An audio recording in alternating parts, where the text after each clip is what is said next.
Et à 2 semaines du premier tour des législatives, Alban, les Français veulent a priori confirmer leur vote des européennes. Le Rassemblement national est crédité de 35% des intentions de vote selon le dernier sondage IFOP pour le JDD ce matin.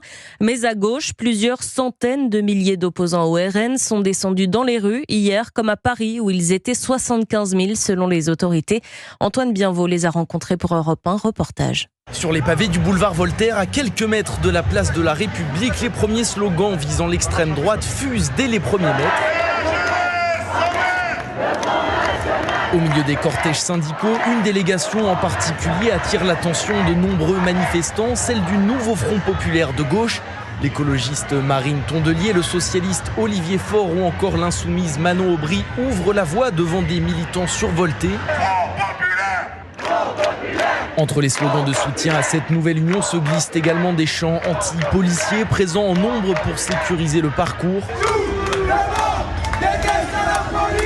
Des affrontements émaillent en parallèle la tête du cortège avec des jets de projectiles sur les forces de l'ordre. Du mobilier urbain est dégradé, une agence bancaire est aussi prise pour cible par des individus masqués.